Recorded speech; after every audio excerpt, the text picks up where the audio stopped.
سبحان اللہ و بحمدہ سبحان اللہ العظیم۔ حاضرین کرام،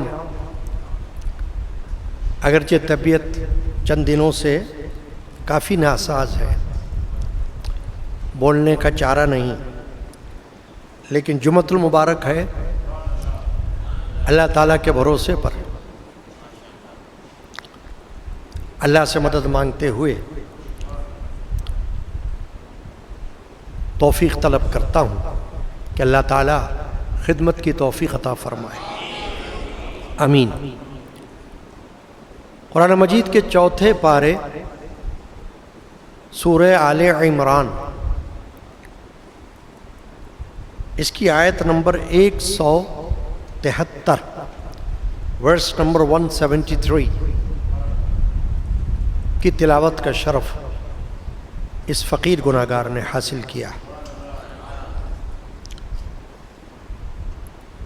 فرمایا باری تعالیٰ نے، الذین قال لهم الناس ان الناس قد جمعوا لكم فاخشوهم فزادهم ایمانا وقالوا حسبنا اللہ ونعم الوکیل۔ صدق اللہ مولانا العظیم۔ الذین قال، وہ جن سے لوگوں نے کہا، لہم الناس، کہ لوگوں نے، ان الناس، الذین قال لہم الناس، وہ جن سے لوگوں نے کہا، ان الناس،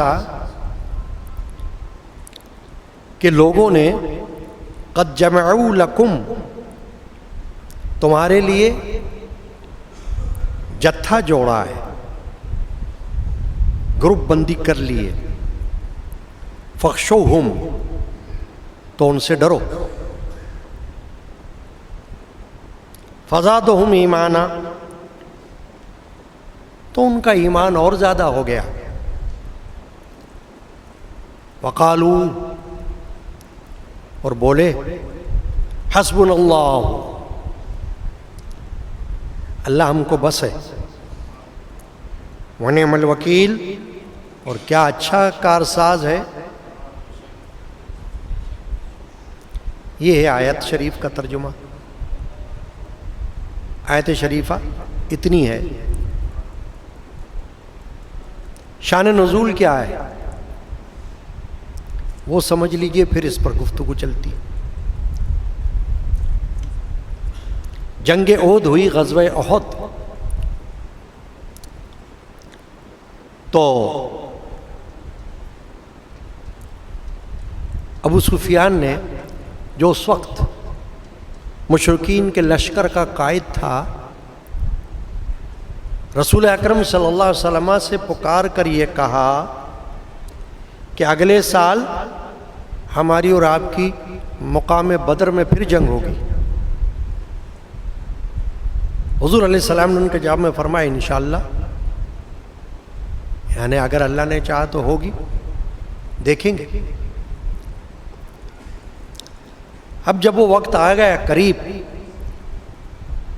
تو ابو سفیان مشرکین مکہ کو لے کر جنگ کے لیے روانہ تو ہوا، مگر اللہ تعالیٰ نے ان کے دل میں ایک خوف ڈالا، مجاہدین اسلام کا، رسول اللہ صلی اللہ علیہ وسلم کی طرف سے ان کے دل میں، مشرکین کے دل میں خوف آیا۔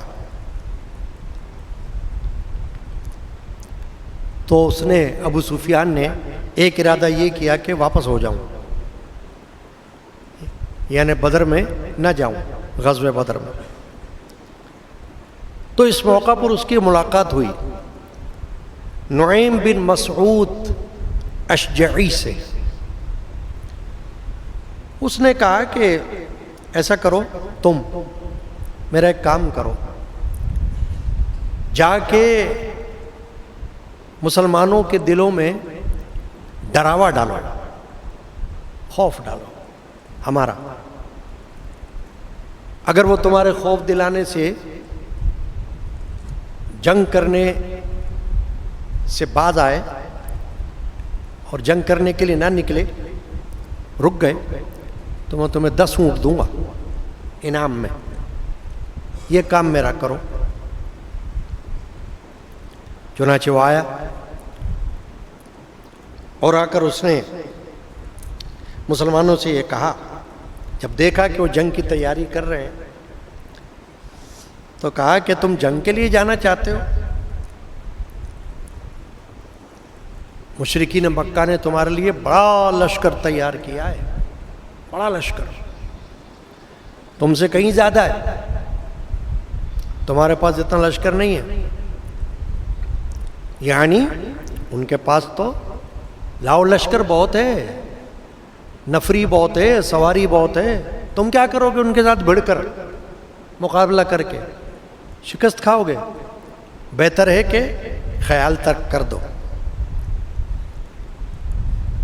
اور خدا کی قسم اگر تم نے پھر بھی ارادہ کیا نا جنگ کا، تو تم میں سے ایک بھی لوٹ کر واپس نہیں آئے گا۔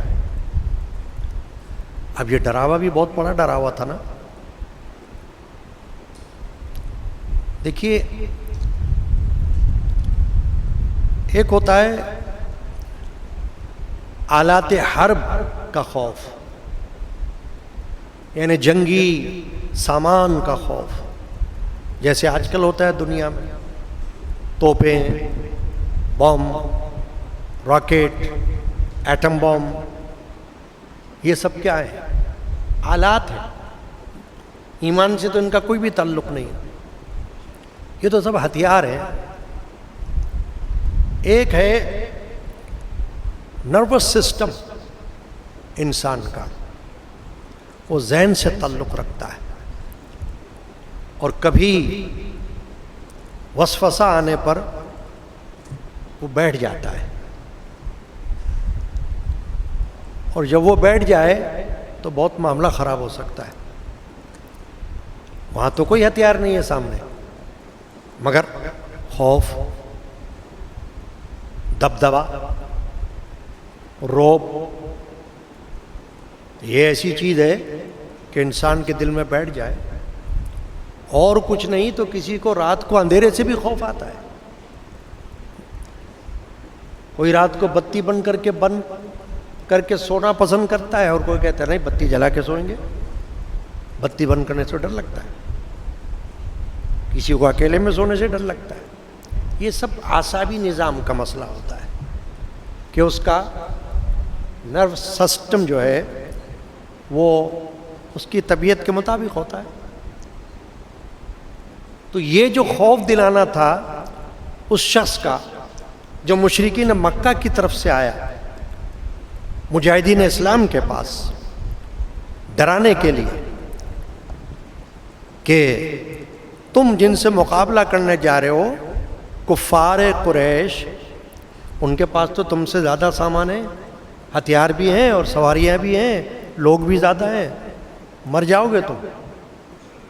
تو ہونا کیا چاہیے تھا؟ بتقاضۂ بشریت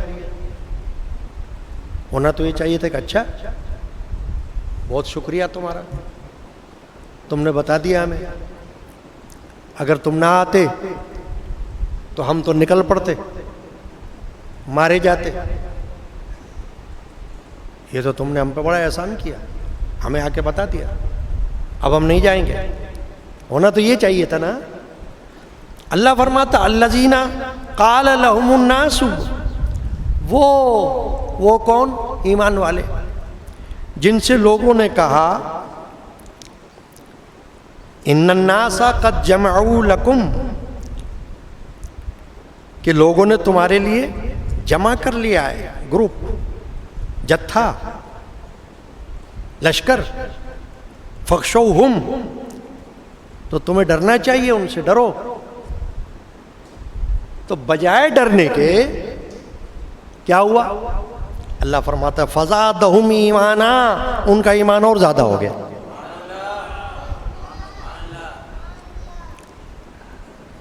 اب وہاں نہ توپ، نہ ایٹم بم، نہ کوئی بندوق، نہ کوئی یہ، نہ وہ، نہ مشین گن، کچھ بھی نہیں. سامنے تو کچھ تھا ہی نہیں، صرف ڈراوا ہی تھا نا. ابھی تو یہ بھی بہت تھا، مگر بات یہ تھی کہ قوت ایمانی جن کے زیر سایہ صحابہ کرام چل رہے تھے وہ اللہ کے رسول ہیں صلی اللہ علیہ وسلم. وہ نبی ہیں اور وہ سپہ سالار ہیں، وہ قائد ہیں ان کے.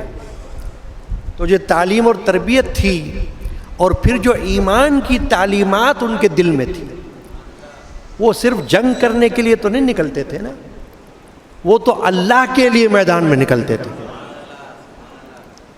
اسی لیے جنگ اور جہاد میں فرق سمجھنے کی ضرورت ہوتی ہے. ہر جنگ جہاد نہیں ہوتی. آج دنیا میں جتنی جنگیں ہوتی ہیں ان میں سے کوئی بھی جہاد نہیں ہے،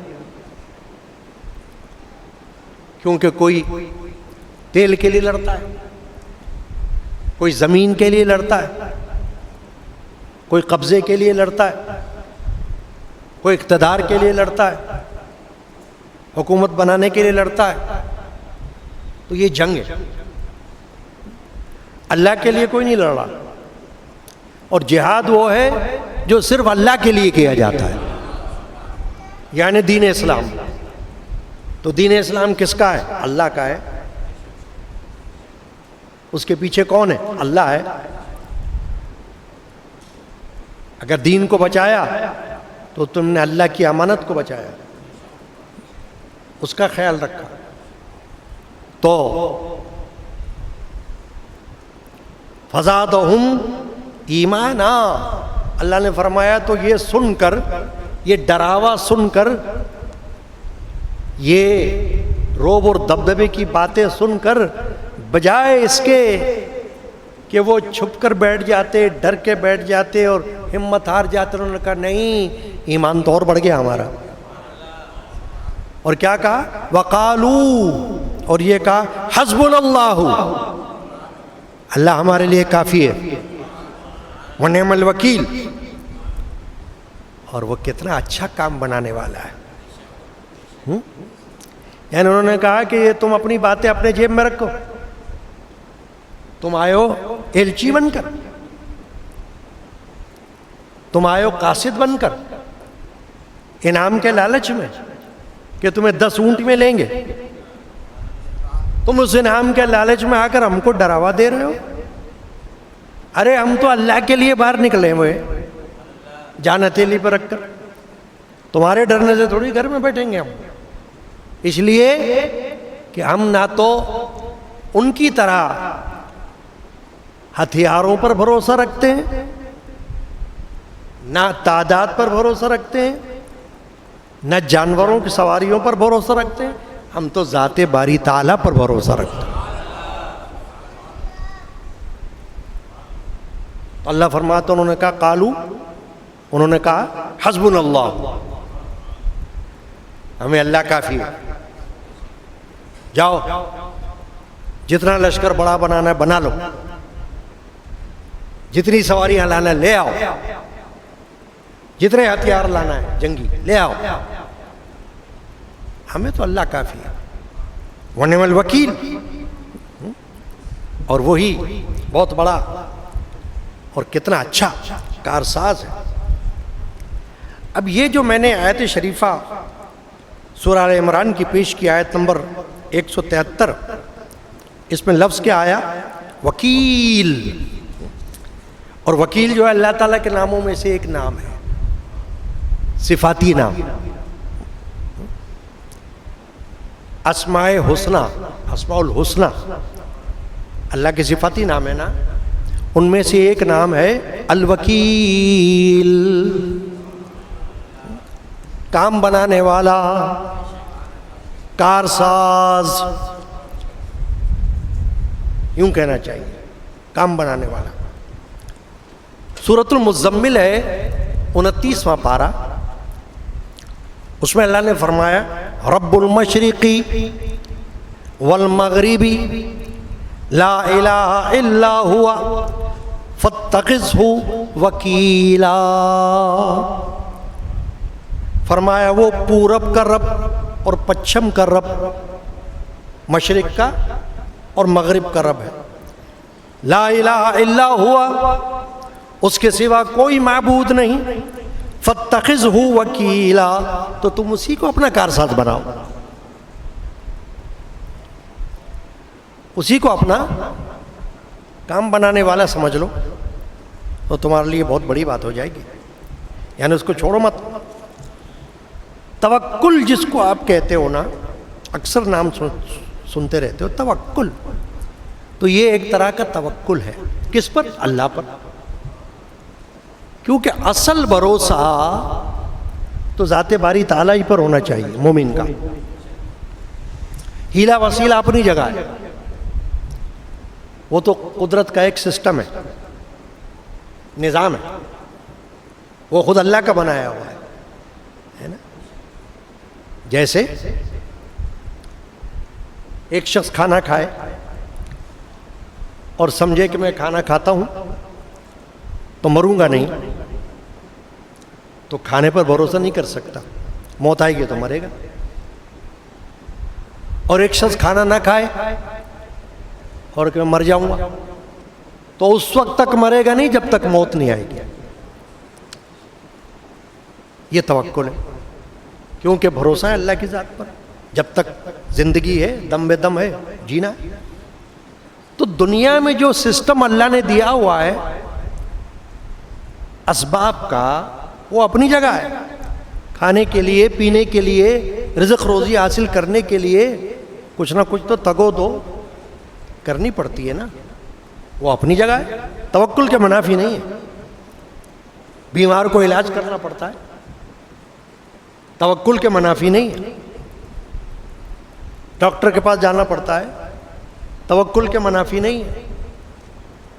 اگر کوئی کہے نہیں میں تو توکل کروں گا، میں تو دوا نہیں کرتا، تو ایسا نہیں، دوا کرنا ہوگا۔ ہاں، پھر توکل یہ ہے کہ تم دوا کرتے ہوئے یہ بولو کہ حسبنا اللہ و نعم الوکیل، میں نے اللہ پر بھروسہ کیا اور وہی بہتر کارساز ہے، کہ یہ دوا جو ہے اس میں شفا بھی اللہ کے حکم سے آئے گی، ورنہ نہیں آ سکتی۔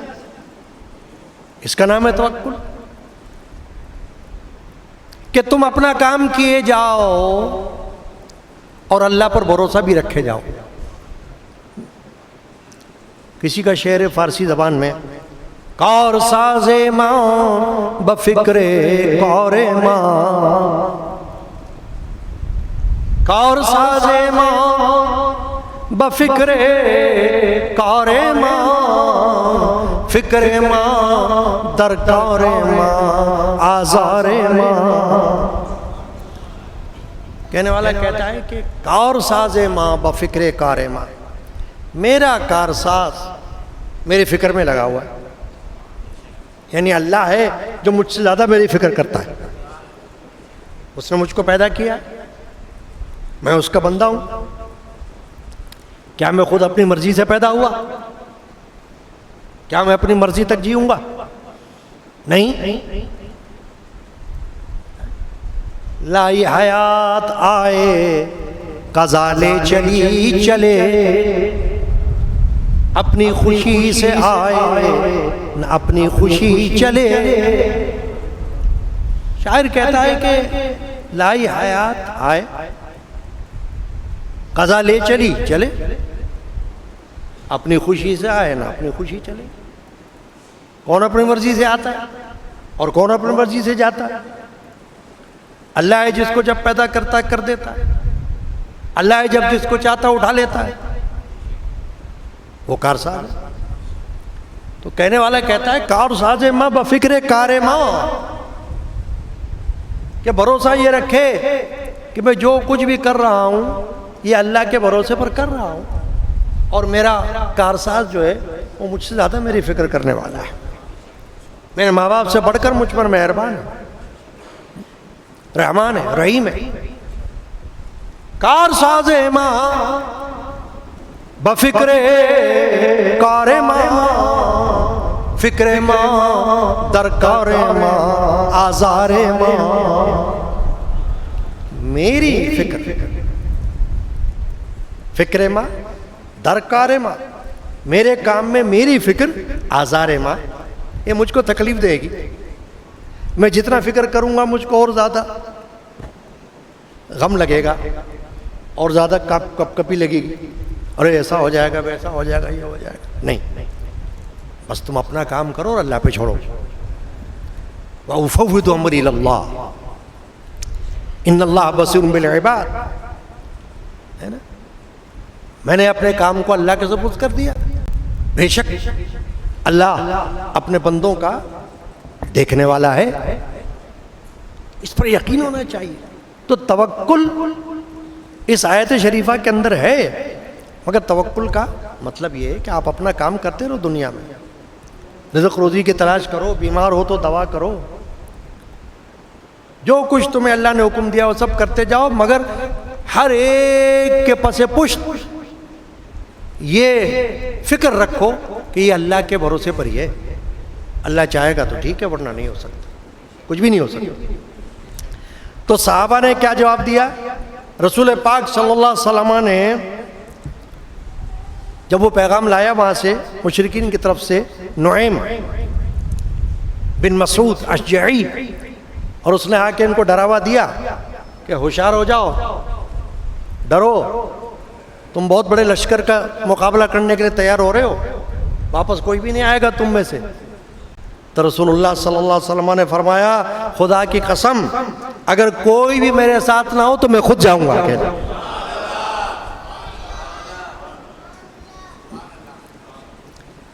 چنانچہ نبی پاک صلی اللہ علیہ وسلم 70 سواروں کو اپنے ساتھ لے کر اور حسبنا اللہ ونعم الوکیل پڑھتے ہوئے روانہ ہو گئے۔ یہی آیت شریف ہے، حسبنا اللہ ونعم الوکیل، حسبنا اللہ ونعم الوکیل، ہمیں اللہ تعالیٰ کافی ہے اور وہی ہمارا بہترین کام بنانے والا ہے۔ وہ جو سورہ مزمل نے فرمایا فاتخذوا وکیلا، اس کو وکیل بناؤ اپنا۔ اچھا، وکیل کا معنی ہوتا ہے اپنا اختیار دوسرے کو سپرد کر دینا۔ اکثر آپ یہ وکیل اور وکالت کا لفظ تو سنتے ہی رہتے ہو، شادی بیاہ میں نکاح کے وقت، عقد نکاح کے وقت کیا ہوتا ہے؟ لڑکی کی طرف کا کوئی وکیل آتا ہے، اپنے ساتھ 2 گواہ ہوتے ہیں اس کے، ہے نا، تو کیا کرتا ہے؟ کہتا ہے میں وکیل بن کر آیا ہوں۔ کس کا؟ دلہن کا۔ کیوں بھائی؟ اس لیے کہ دلہن تو یہاں نہیں ہے، اس نے مجھے اپنا وکیل بنایا، مجھے اپنا اختیار دے دیا کہ میں اس کی اجازت سے، اس کی رضامندی سے اتنے مہر کے ساتھ اس کا نکاح شرعی طور پر فلاں شخص کے ساتھ کر دوں۔ یہی ہوتا ہے نا، کہتے ہیں ہاں بھائی آپ وکیل ہو، ہاں میں وکیل ہوں، یہ ہوتا ہے۔ یا اسی طرح آپ دیکھتے ہو کورٹ کچہریوں میں وکیل ہوتے ہیں، سٹی کورٹ کے وکیل، ہائی کورٹ کے وکیل، سپریم کورٹ کے وکیل۔ وہ کون ہوتے ہیں؟ وہ موکل کے مختار ہوتے ہیں، یعنی انہیں موکل نے اپنا وکیل بنایا کہ میں اپنا اختیار تم کو دیتا ہوں، کیونکہ میں تو قانون جانتا نہیں ہوں، میں تو ایسا ہوں جیسے ڈاکٹر کے پاس کوئی مریض جائے نا اندھا من کر، وہ تو اندھا ہوتا ہے، ڈاکٹر اس کو جو کہے گا مریض کہے گا لبیک، میں مانتا ہوں تیری بات کو۔ وہ کہے گا تمہاری علاج دوا سے ہو جائے گا، کہے گا ٹھیک، کہے گا نہیں نہیں سرجری ہوگی، کہے گا اچھا ٹھیک ہے، کہے گا او تم کو تو اسپتال میں داخل ہونا پڑے گا، کہے گا اچھا ٹھیک ہے ڈاکٹر صاحب، ہے نا۔ کیوں؟ کہ مریض تو اندھا ہے بیچارہ ڈاکٹر کے سامنے۔ اب ڈاکٹر اگر ایماندار ہے تو صحیح ہے، ورنہ تو گیا مریض ہاتھ سے، روپیہ پیسہ سب برباد ہو جائے گا، اس کو لٹا دے گا۔ اسی طرح وکیل کے سامنے جو شخص اپنا کیس پیش کرتا ہے تو یہ تو بیچارہ ناواقف ہوتا ہے نا قانون سے۔ اب وکیل اگر ایماندار نہ ہو تو کیا کرے گا؟ خوب رلائے گا۔ رات دن عدالتوں میں کیا ہوتا ہے؟ اگر آپ کو کبھی اتفاق ہوا ہو تو ذرا تجربہ کر کے دیکھو، پتہ چل جائے گا آپ کو۔ میں تو یہ کہتا ہوں اگر وکلا ایک جنرل بات کر رہا ہوں، اگر یہاں کوئی بیٹھا ہو وکیل تو معذرت کے ساتھ، اگر ایک عام بات کر رہا ہوں، اگر وکلا ایمانداری کے ساتھ کیسز کریں تو معاشرے میں بہت سا فتنہ فساد تو ختم ہو جائے۔ کیوں کہ پتہ چلے کہ سب سے پہلے تو وکیل کو معلوم ہوتا ہے یہ کیس غلط ہے کہ صحیح ہے،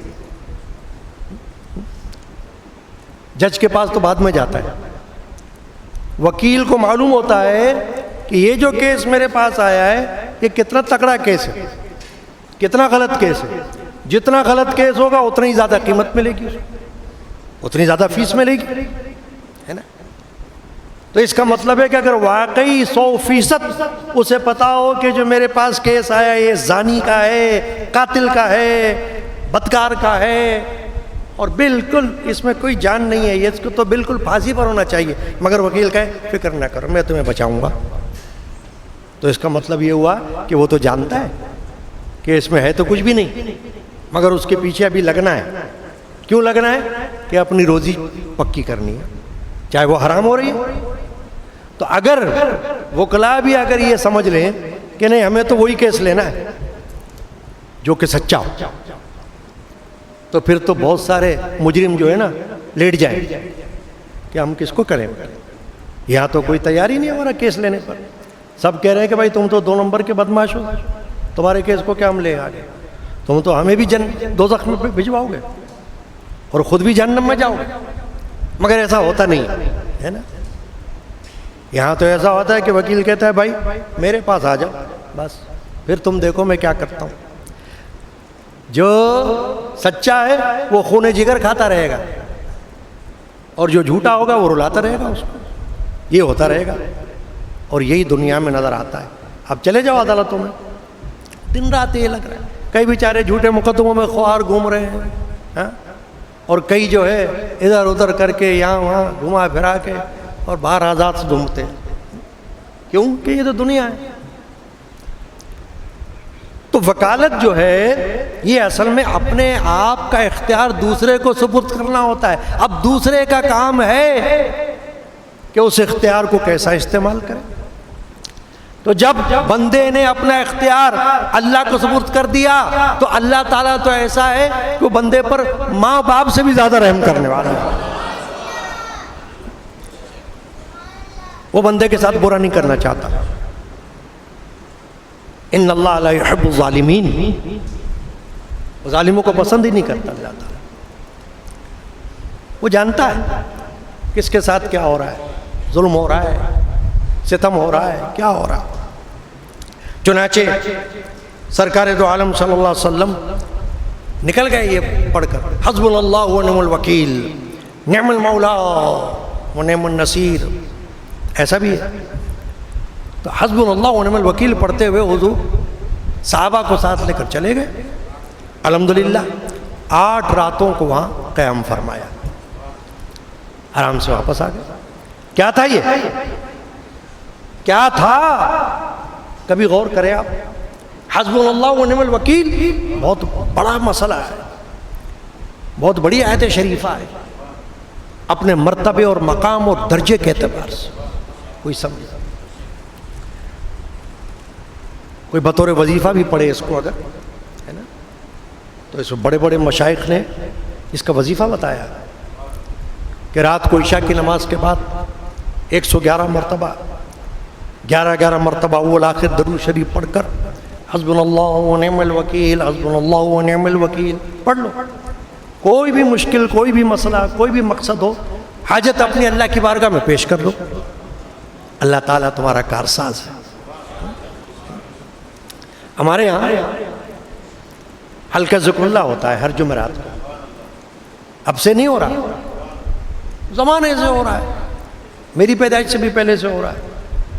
تو حلقہ ذکر اللہ میں جو شروعات ہوتی ہے وہ اسی تسبیح سے ہوتی ہے۔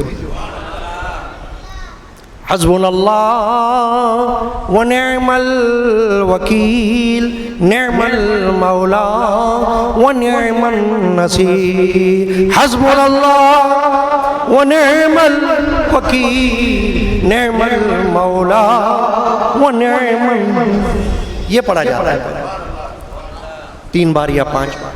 اس کے بعد دوسرے اوراد و وظائف پڑھے جاتے ہیں. ہمارے بزرگوں نے اس تسبیح کو سب سے پہلے رکھا ہوا. تو یہ آج سے نہیں ہے, یہ تو 100 سال پہلے سے چلا آ رہا ہے.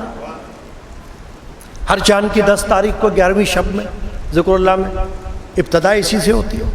ہر جمعرات کے ہلکے ذکر اللہ میں ابتدا اسی تسبیح سے ہوتی ہے. اور میرے خاندان کے بزرگ حضرت صوفی صاحب عبد الغنی القادری رحمۃ اللہ علیہ نے بھی اس کو بطور وظیفہ کے اپنے کلام میں اشعار کی صورت میں پڑھا اور بتایا. اللہ اللہ انت لی نعم الوکیل انت ربی انت حسبی یا جلیل. پر ہمیشہ یہ وظیفہ صبح و شام تاکہ حق تیرا کرے خود انتظام.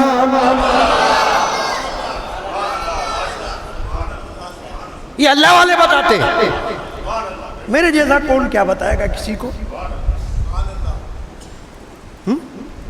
عالم فاضل عارف یہ بتائیں گے, انہوں نے بتایا. مگر کوئی سمجھے, کوئی اس کو اختیار کرے. اللہ اللہ انت لی نعم الوکیل, اللہ اللہ انت لی نعم الوکیل, تو میرے لیے بہت اچھا کام بنانے والا ہے. انت ربی, تو میرا رب ہے. انت حسبی, تو میرے لیے کافی ہے. یا جلیل, اے بزرگ برتر. تو فرماتے ہیں پڑھتا رہے صبح و شام, حق تعالیٰ تیرا انتظام فرما دے گا, خوشخبری تجھ کو عطا فرمائے گا. تو پتہ چلا جناب علی, آج کے جمعہ میں محدود وقت میں نے سورہ آل عمران کی آیت نمبر 173, اگرچہ میں نے آپ سے کہا نا میری طبیعت بہت ناساز ہے, بولنے کی بھی ہمت نہیں میرے اندر, اور آنے سے پہلے بھی میں یہی کہہ رہا تھا کہ بالکل طبیعت لگ نہیں رہی کہ بول سکتا ہوں. بس حسبنا اللہ ونعم الوکیل, اللہ پہ بھروسہ کرو, پھر جو اللہ کی مرضی ہے جیسا بھی ہو جائے. تو اللہ تعالیٰ ہمیں اس آیت شریفہ پر کاربند رہنے اور عمل کرنے کی اور سمجھنے کی توفیق عطا کرے. صلی اللہ تعالی علی محمد وعلی آلہ وصحبہ اجمعین.